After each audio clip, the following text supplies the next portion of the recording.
My best story of the year is Maritime Bandits. It's about how violent state and non-state actors forcibly extort money from truck drivers carrying out their businesses at Lagos Port in Apapa. We were able to establish that a lot of millions are being ripped off from these people and the government are doing nothing. I'll pick the one I did in Lagos as that stood out for me. This report took me to so many parts of Lagos. I met this man. It was an ordeal he faced during the last election. He was stabbed, he was beaten, and he was fined just because he wanted to cast his votes. It was emotional, it was touching, and it was mouth-watering for me as a person. Interestingly, I think two of them stood out to me personally for me. So one is the one I did about how Abuja hospitals, public hospitals, are rejecting patients due to the death of bed spaces and National Association of Resident Doctor inactions. So when we received the tip about what is going on, so nobody could have thought that something like that is going on in FCT. But when we did the investigation, we realized that about 4 to 5 hospitals were rejecting patients because they do not have enough bed spaces, and also the incessant inactions by the resident doctors. Story that stood out for me this year was how Northern Korean runs illegal hospital patronized by the high and mighty in Abuja by Marcus Fatumoli. And what stood out particularly for me in the story was the legwork the reporter did, which reflected in the story. It showed a lot of time, hard work and patience, which was commendable.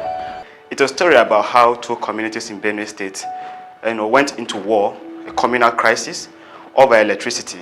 It is common to hear in Nigeria how communities fight over land, over water, but it's rare to hear that communities fight over electricity.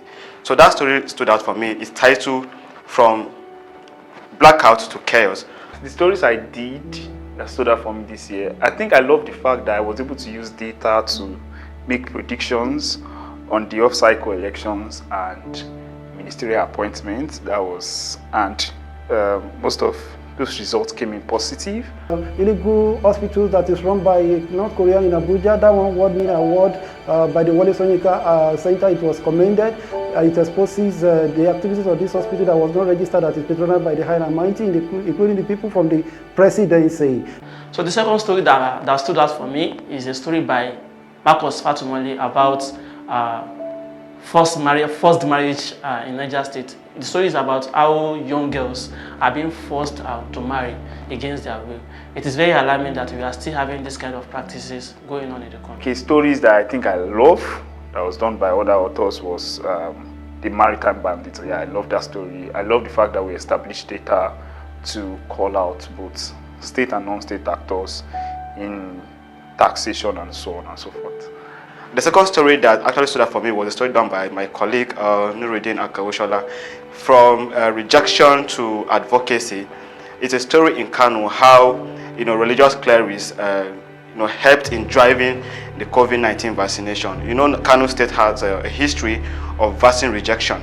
If you read that story, you will get to it's insightful, data-driven and all that. The second story done by a senior colleague, the news editor, so about how Korean nationalities are running legal hospitals in FCT. So I think one thing that stood out for me is how the reporter knows for news. So and I think that's a very thing to commend the reporter for. So he was able to expose how the Korean nationality was running a legal hospital in Abuja.